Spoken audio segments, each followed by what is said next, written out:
Good morning, guys.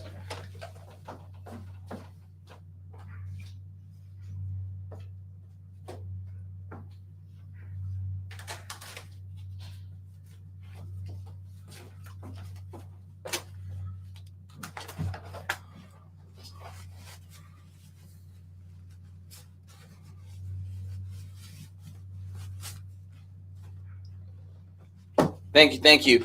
Yeah, and I'll probably repeat it in a couple minutes, but because I've already been asked quite a bit. So the percent loss that everybody is seeing is the percent loss on the average share sold within the position. It's not of my portfolio.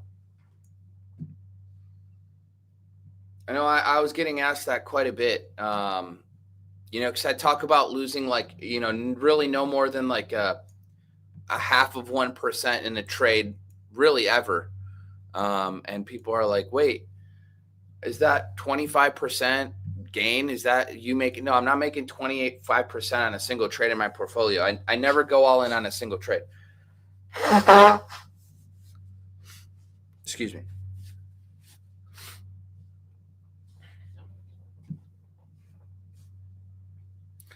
Thanks. Dude, problem was with last month was paper cutting the hell out of myself, man. So I could definitely do better.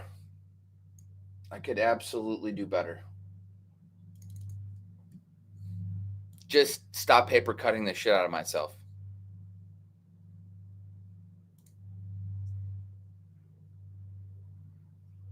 You struggle to find good setups. Again, you have to, I think you first have to define. Okay, so like this is kind of the steps that I would take. You have to define what a setup is to you. And there are lots of different ways to get into something that you believe are an uptrends. So I think the first thing you have to do is learn how to determine if something's in an uptrend or not. Then you have to, learn to find that thing, that stock, learn to figure out what group it's in, if it's actually in a group, and then, be able to determine whether or not it has the capability to make a nice move to the upside and continue its uptrend. And then how do you get involved? Because, you're talking about you're struggling to find good setups. Well, good setups come from strong groups, right? Good setups come from strong groups. So that's probably like some of the best advice you can get. There's a lot of different entry tactics, a lot of them. But you want to make sure that you're focusing on stocks within good groups. Yeah, this could be another one. Like the best setups out there, they're going to come from, typically good groups. There are times when a stock gaps up on earnings and it's, a bit of an unexpected move. Okay, fine. But, and then that could be a good setup, but you should have an entry tactic for that, right? An earnings gap up. So do you know how to get yourself into that? Is it like an EP setup, something like that? Maybe a 5-minute opening range break, maybe a break over after hours highs because it was trading big volume, maybe an HVC setup, right? Like you don't chase ILMN, but now you've got maybe a continuation setup here, something like that. So yeah, if you're struggling to find setups, you just haven't studied. You haven't studied enough of them. That's all. And that's not a big deal. EOSE was buyable on Friday.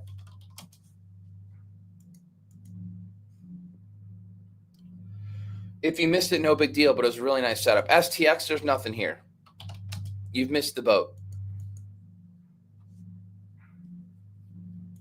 You've missed the boat.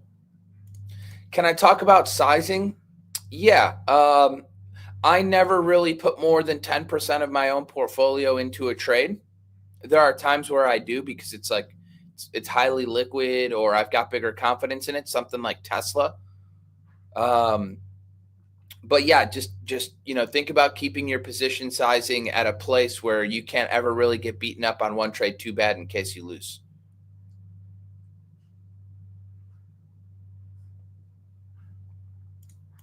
Do I look for intraday volume when buying an HVC? It's not necessary. If you've already had an HVC, you're not going to surpass the volume of the HVC day. That's the idea. So, as long as you're going through the pivot, market and group are acting well, I'm a buyer. And as long as there's a tight stop. The thoughts on the aerospace and defense theme, it needs some work. Right? A name like KTOS, although it bounced on Friday, needs a little bit more work. ASTS needs some work. Rocket Lab needs some work. HWM needs some work. These names this is your probably strongest of the bunch.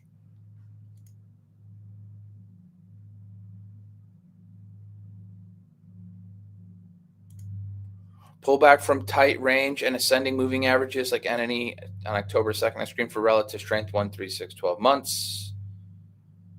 Okay, well then that's good.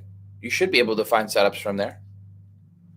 My thoughts, Tesla doesn't look terrible.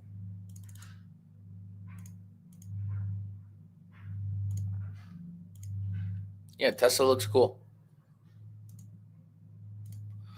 Thoughts on Baba, Futu. I talked about these in last night's watch list video. I'm kind of hopeful that everything gets a nice little morning washout, and then if we start to turn up from Friday's highs, that could be interesting.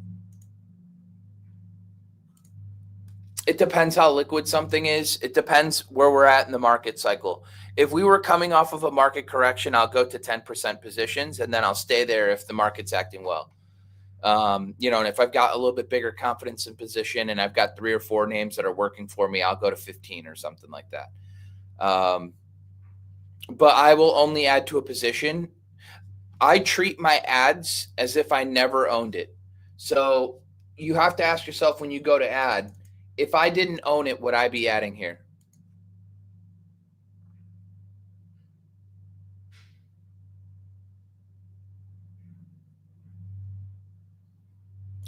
Would you say oil and gas? Yeah, Dino for me is acting really well. Not for me because I'm not in it, but in general. PARR is another interesting one. Crude oil needs to do something. I still think gold's acting pretty well too. And I bought NEM on Friday, and this thing's gapping up quite a bit. I don't know where the hell this strength came from, but I'll take it. Yeah, it could be that Tesla's a higher low setup. If you were prepared for Friday, buying pullbacks into ascending moving averages is the way. Like if you were prepared for Friday, you could have very well bought NBIS just like on the 22nd. You'll probably have noticed like the 22nd or today or Friday, everything started bouncing right around the same time. Like if you'll notice the 22nd, everything started, rebounding right at the same time. Right at the end of the day, everything together in unison. Same thing with Robinhood. A little bit earlier in the day.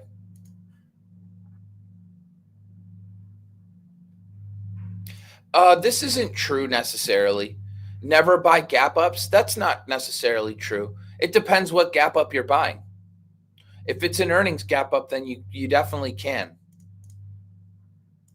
You just have to make sure that it's the right environment for it. Yeah, FLNC is not terrible. Touch extended from the 50, but by the time it goes to break, I'd be a little extended from the 50. CRS, that's a really strong name recently. Yeah, CRS looking pretty good, and a nice gap up today, 336. Yeah, I've got an eye on SNDK. I don't know that I'm going to trade it, but yeah, Dave, big base. Big base. I've got an eye on it. A little choppy here, but I think it looks pretty decent. Am I buying this gap? No, not right at the moment. I talked about it in last night's watch list video. There's no reason to buy the gap right away. Just be patient for the first few minutes of the open and see if a little bit of profit taking comes in.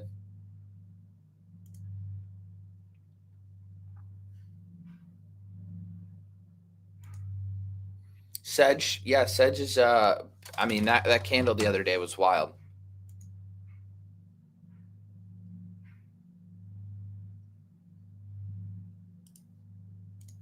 Set an alert on this thing too. But NU has earnings. Know your earnings dates. NU has earnings in 3 days. There's no real reason to own this thing 3 days before earnings.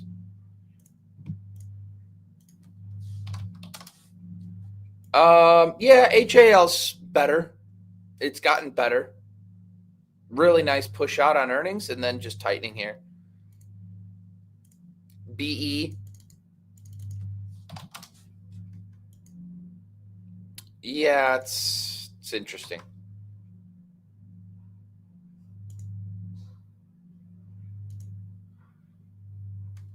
I don't know, man. This one's already made such a big move. It might just need a bigger base. It's also, if you go to buy that like 144, 145 breakout, you're going to be buying it a little extended from the 50. How do I trade extended semis? Not all semis are extended. And on Friday, they did a really great thing for anybody who was paying attention.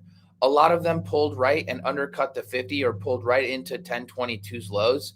If you were prepared for that and had your 620 set up and you like understood it, you could have easily bought AVGO, you could have bought TSM right off the 50. If you knew your undercut and rally setup, you could have bought it as well. NVIDIA comes right into the 50, undercut and rally. I mean, you just had to have been ready for it on Friday. Did I have any new buys on Friday? Yes, NEM.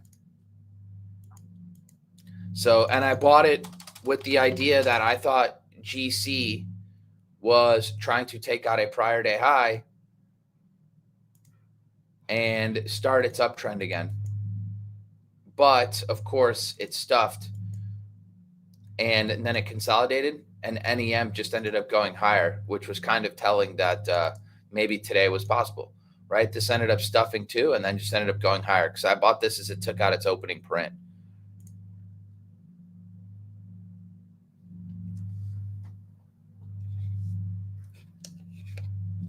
Yeah, I'm glad it helps. I think one of the reasons for sharing too is just so people can see how let me move my camera, how I'm keeping my losses a whole heck of a lot smaller than the winners that I do have, and that you don't need a ton of winners. You don't need to be right all the time to make good amount of money. I think like everybody's in that scalp mode, and you like need to be right like 90% of the time, in order to make money. It's insane. I don't want to have to be right that often. I want to sit in my winners when I have them. And then I want to keep my losses really, really small when I have them. And then I'm just looking for a little, 3, 4, 5 day push, trimming some off into strength and then just trailing the rest. Possible short on Datadog? Yeah, I don't know about that. I mean, this one just recently gapped up on earnings. A short on Datadog. Why would I short Datadog?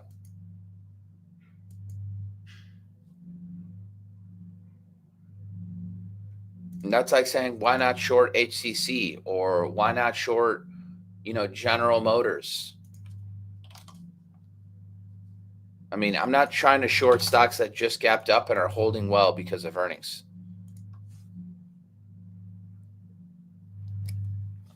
Well, this month, yeah.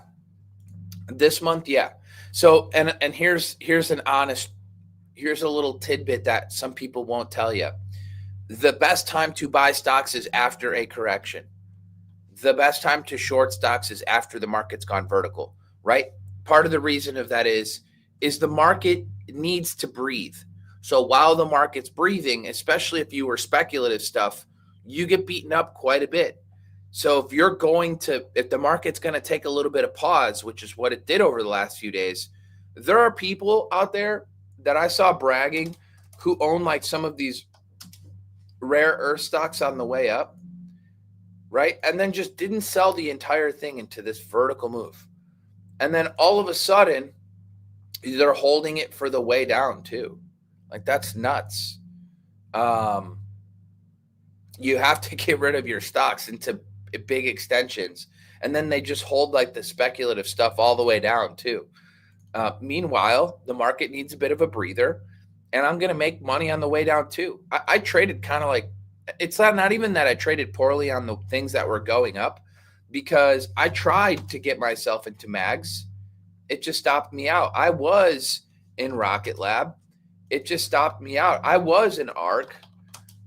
I just got stopped out. So, that just is what it is. Um, and yeah, I'm very comfortable playing the other side of the market too. It's where I made the most amount of money last month. That's my reality. It doesn't have to be anybody else's, but being a long bias only trader last month was a pain in the ass.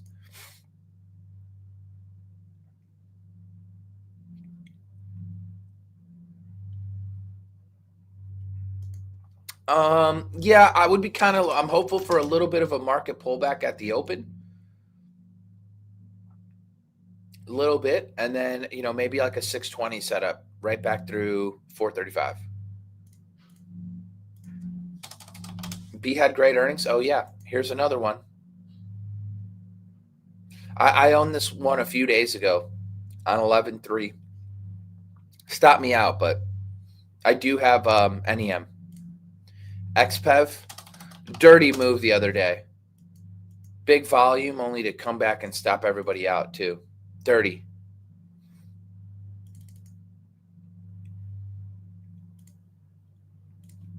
Yeah, Tesla for a traditional breakout, yeah, but as a higher low setup, I could look for a spot lower maybe. Thoughts on BABA? I'm hopeful this one's ready soon. Yeah, it could just be a higher low off the 50-day. Yeah, batteries, EOSE. EOSE is probably the leader in that space.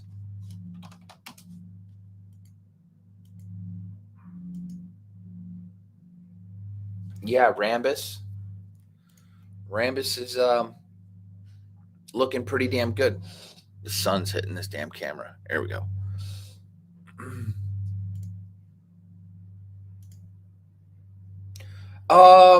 Yeah, I don't necessarily have to buy this gap up. I'm going to just wait at the open.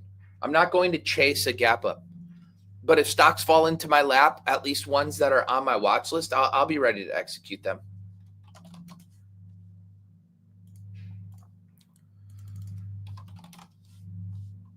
Man, I don't really like Qualcomm, to be honest with you. Had this giant day and then just a bunch of nothing and gave that whole day up. I'll probably be avoiding it.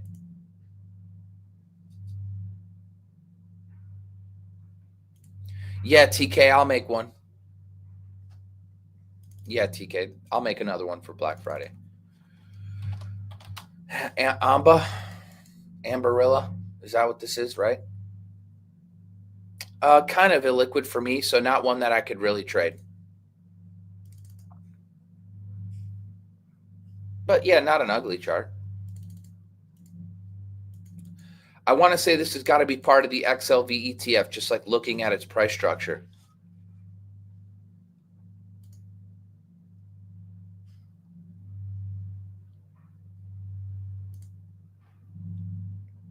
You cut Ethereum near the close, should have held, but I wasn't sure about that. Yeah, I mean, even that shutdown news, like we don't know if Friday, Ethereum's just meant to go right back into an uptrend. Yeah, I think Kinross also looks pretty good for the gold sector. I'm going to assume without even looking at it this morning, it's also gapping up, and it is. Yeah, I don't know that I'll chase it. Excuse me, but it does look good. Yeah, MBIS is interesting. Not going to be, again, not looking to chase many of these gap ups. Pullbacks into Friday's highs and then a bounce from there, and we start to stick. I think that could look pretty good. Actually, SMTC was on my last night's watch list video.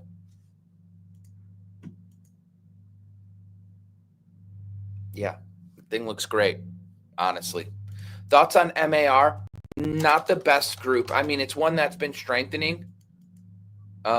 Yeah, I mean, this is awesome. This is a big base and good earnings too.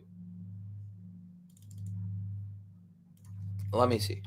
What's well, you know what? Hilton's also acting pretty good. I would have to like look through the rest of the group and see what the heck it looks like.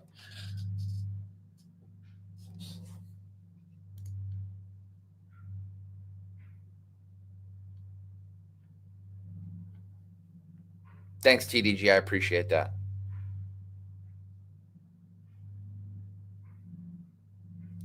Yeah, I mentioned Leo. I mentioned Sedge. I think Sedge could be interesting um, over its high volume close.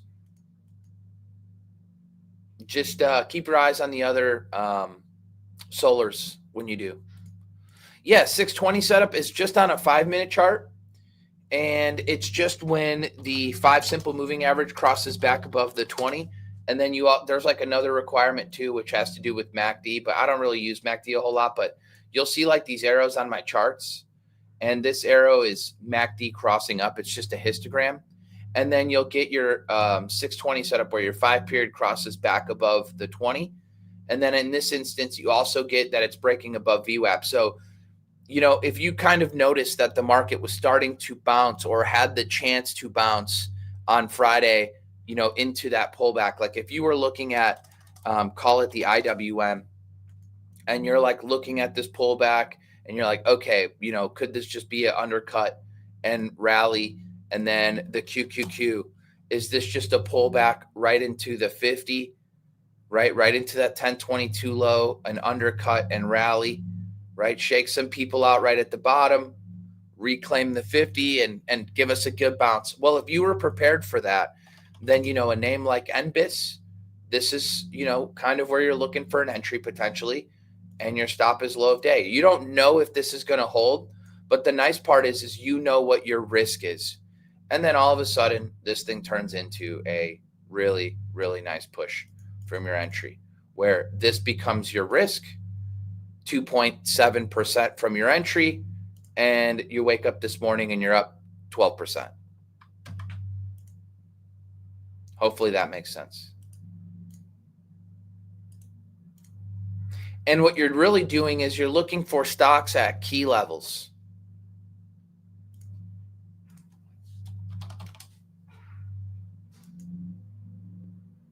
SoFi, hell of a move too, man. Jeez Louise. When did I trade for the first time ever? May of 2021. 5.5 years ago. Casey, that's the gas station. Too slow, but it's been in like a long-term uptrend. Yeah, AMPX. Nice pullback into the 50-day. If you position too small and price still gapped up, would you trim a piece into strength at the same pace? Yeah, I would personally. I mean, sometimes smaller size makes you try to be more patient, but if you get like that 3-day move and then on like day 3 or 4 you get a little bit of a gap up, I still try to pay myself despite position size. What indicators are all on your chart? These are just moving averages, and they're lagging indicators. So they don't tell you anything about future price action. No, I mean we could pop right back up over the next couple days and then go sideways again some more. I think that that's totally possible before the next leg up. Yep. If you were prepared for pullbacks to the 50-day, whether it was Hood or Palantir, Palantir technically undercut, but this one literally bounced right at that 1022 low. That was just perfection if you were ready for it. Same thing with the Palantir, right up against 1022 low. Yeah, I use VWAP intraday only though. PARR looks great. Oil and gas name over 42 might be a bit more interesting. Big Base and Rivian. IBM, you would have had an entry on it a few days ago. Your entry was like on day 2. I don't really see anything here just yet, but it does look good. Thoughts on Bitcoin? It's been lagging the stock market for a while now. Not one that I'm really interested in at the moment. Could it come back to life? Absolutely, but I'm not interested in it at the moment. Baidu's interesting if they'll take out Thursday's highs. ARM, it's got a little bit of work to do. It's got some work to do, but it might be fine. Form. Looks like a few of you guys are asking about this one. Maybe a HVC setup down the road. I mean, this isn't too bad actually. Who knows? Maybe a bounce on the 10. I don't know. I'd have to look at their earnings, but obviously they were taken well. Not bad. A little bit more sideways, maybe.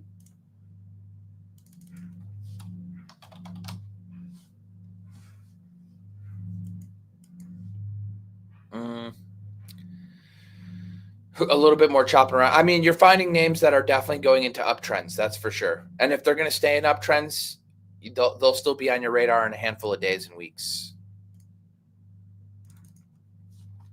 AppLovin needs some work.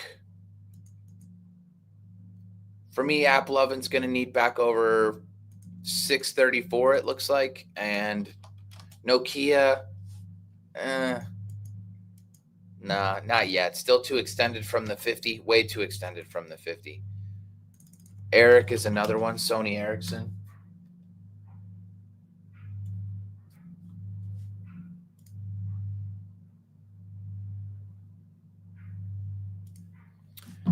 No, I try to teach everything that it is that I'm doing and why it is that I'm doing it. Sometimes it's hard for people for it to sink in because, a lot of people, they just take their money off the table so quickly. People's biggest issue, I think, is not letting their winners work and then oversizing. If people could correct those two things, even teaching on my behalf would be a little bit easier. But yeah, I do try to teach where I'd get into something, why I'd get into something, how much of something I would consider, why this stock may not be any good, why it's great. We talk about it all, right? It's a pretty big community now too. So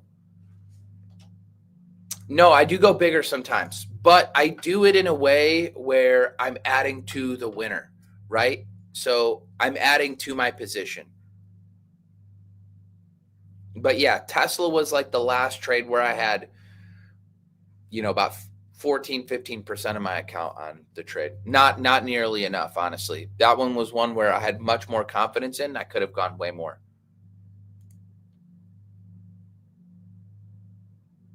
I bought NEM because it looked like to me GLD and GC were trying to take out the range, right? So if I look at GC, which is gold futures, right, this push here was trying to take out a prior day high.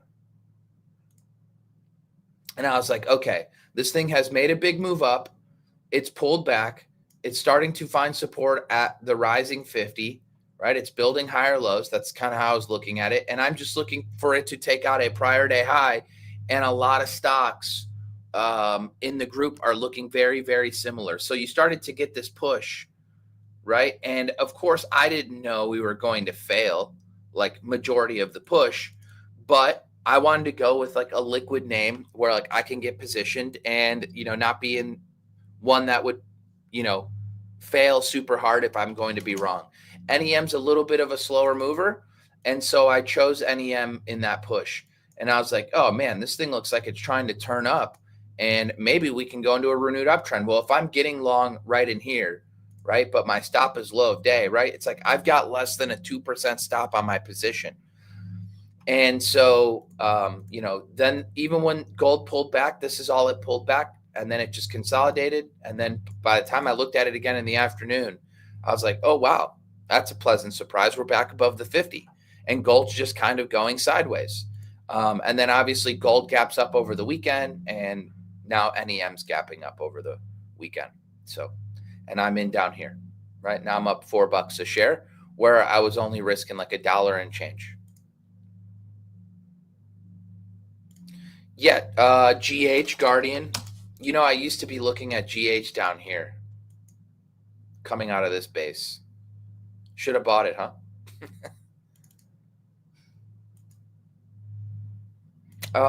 Yeah, it's not bad as maybe a high type flag, but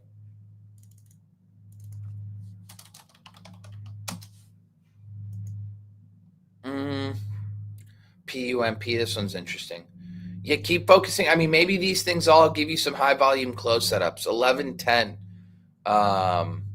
would be interesting. Yeah, too slow. Too slow. It could be meta, could be a short setup, but we'll see what happens if it comes in and rejects its declining moving averages.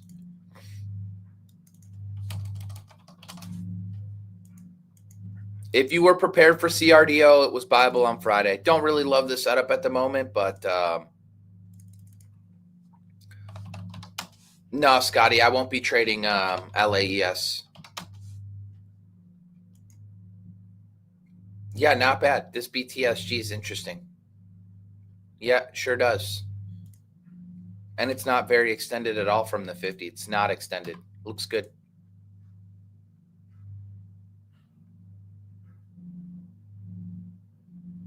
No, I don't mind getting a position on Friday, as long as we close well.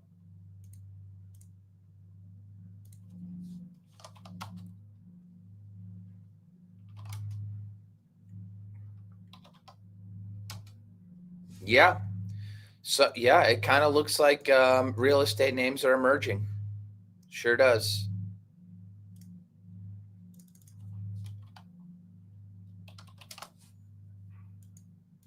Yeah, too thin, dude. You don't need to be in thin stuff like that. No, I actually thought SoFi closed pretty well. All the things in the market, they all kind of bounced together. So we'll know more today.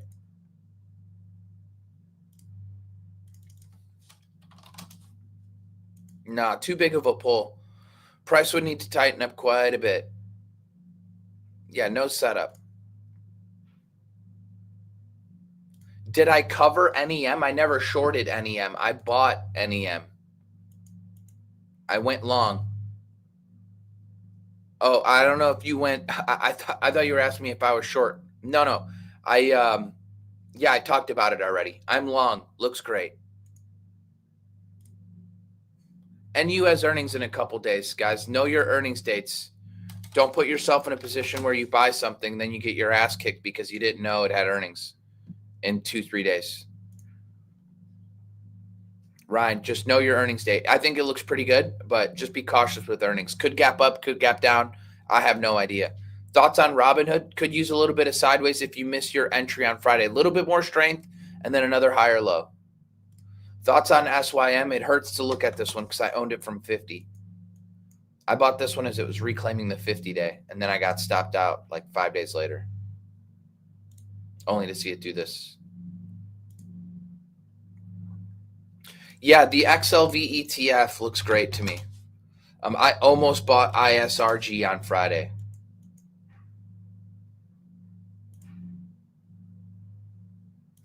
I know ASML. This one also shook me out. I bought ASML like right here, I think, somewhere, or here is a higher low. I don't remember where the hell I bought it, but I bought it and then I got stopped out a few days later. Is it too late to get in the IWM? Well, I don't know why you'd want to own the IWM. I mean, at the very least, TNA is faster. LabU. Not bad. Not bad. Keep your eyes on XBI, obviously.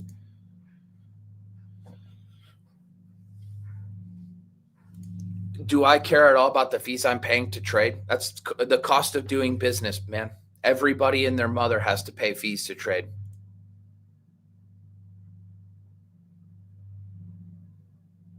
I don't really like iron here yet. Not as a long.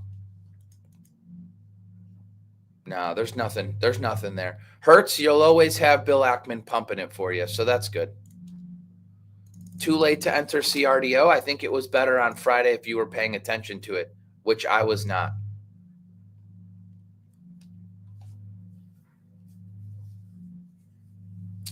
Yeah, I think CrowdStrike looks pretty good. I think Net looks pretty good. I mean, the group can strengthen up for sure. I think the IGV can definitely strengthen.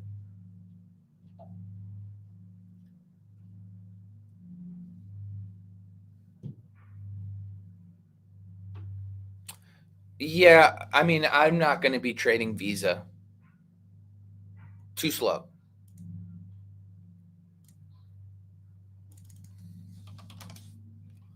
XLI, I think, is acting pretty dang good. You get these big bases, and they tend to lead to big breakouts. I mean, I don't know if it's going to, but it does look pretty good. Gold once had a pretty nice big base. See this big base? Same thing. They just go up and then they go sideways for a while. XLI is doing the same thing. Right? You go up and then you just go sideways for a while. Thoughts on Intel? Needs a little bit of time. Maybe a little bit of a cleaner setup, but I think it looks pretty good.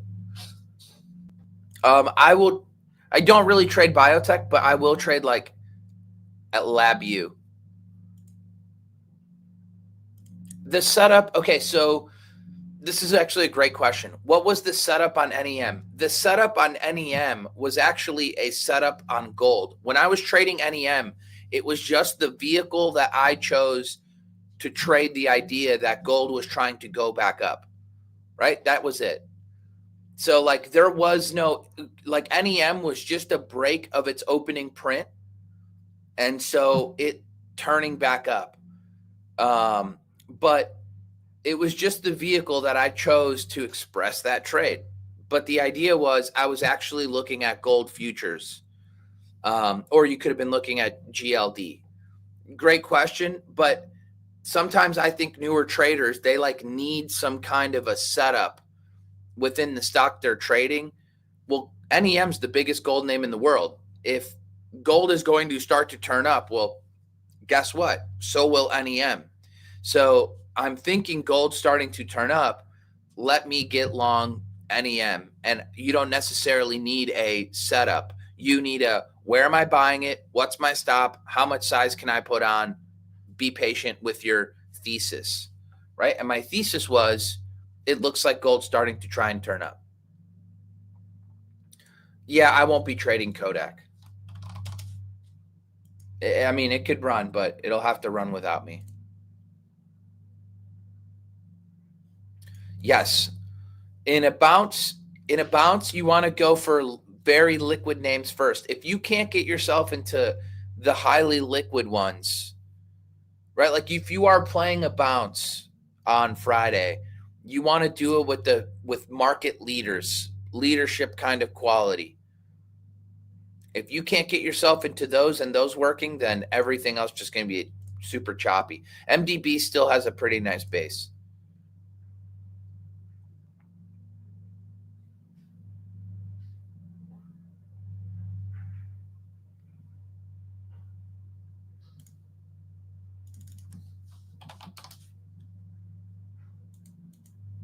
Yeah, BTU is interesting.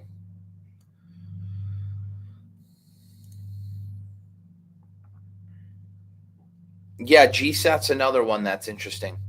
That reverse split seems to have helped the damn thing. It's also in the communication sector. Maybe it's going to get acquired. For now, it looks pretty decent. Not extended either. EQT, big base. EQT has a big base. I was looking at this one last week. Cypher surfing the 20 MA looks good. Funny, I'm actually short Cypher. So I did cover some more off on Friday, but I shorted at $25.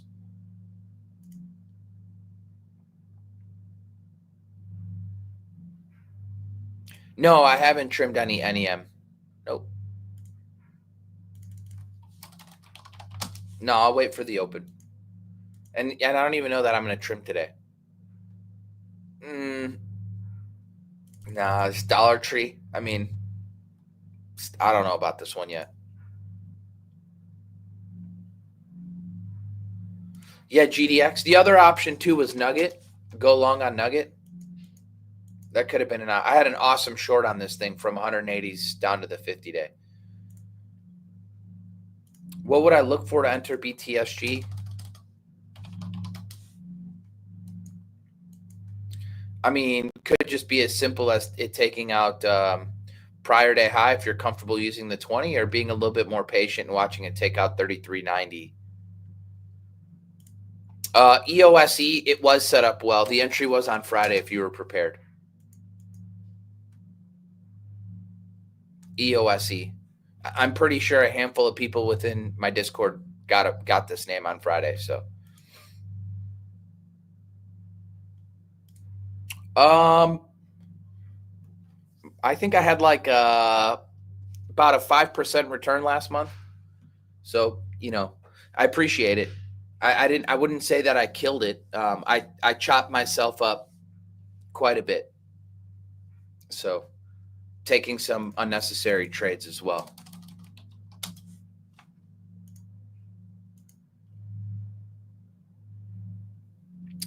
I think the option is you wait for the market to open, see if things get, sold off just a little bit into the strength, and then find support right around Friday's highs today. I think that's the option. Option number 2 is you have to be a little bit patient, let them go up a little bit higher, and then go sideways for a few days.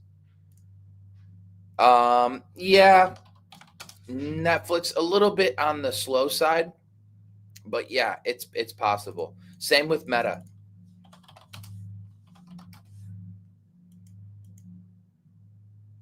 It's got a long way to go though for that bounce.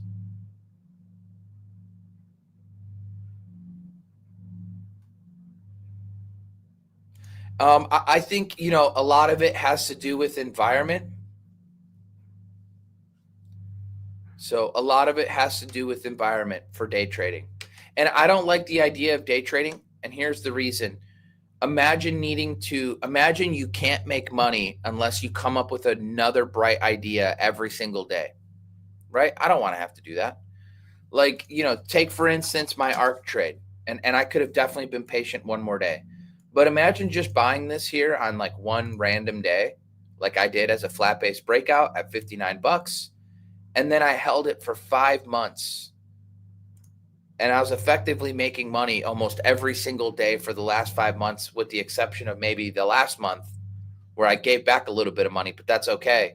But I made money for 4+ months just sitting in ARC versus actually trading.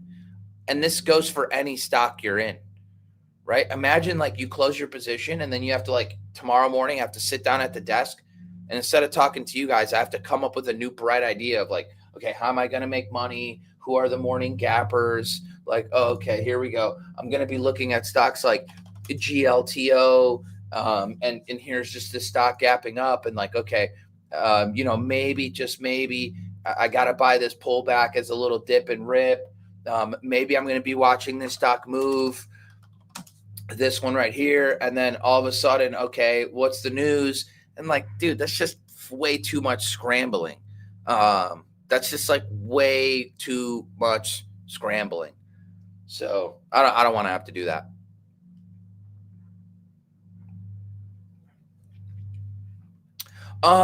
There are some months where I do better.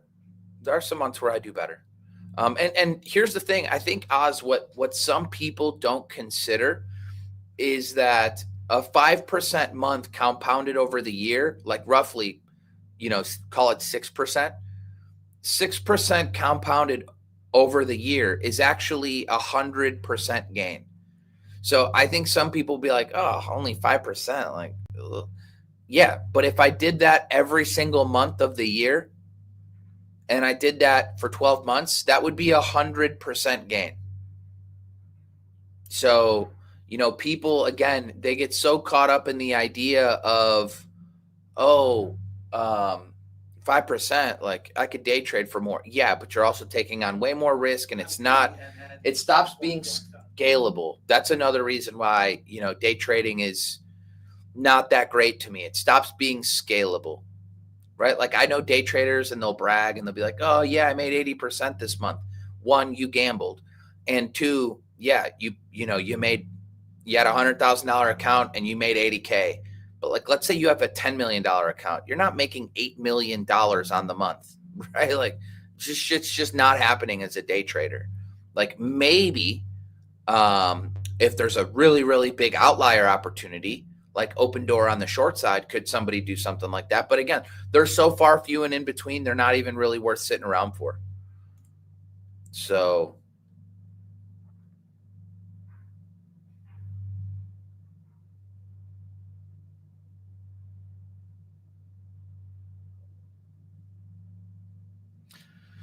anyway, guys, much love. Hopefully you guys trade them well today. I'm not going to be on the desk. I'll be on actually Thursday morning. No Friday again for me. I will be traveling to Florida, doing some golfing this weekend. So hopefully you guys all have a super, super awesome trading day. And I will see you guys tomorrow morning. Thank you guys for the awesome questions. We'll see you guys bright and early.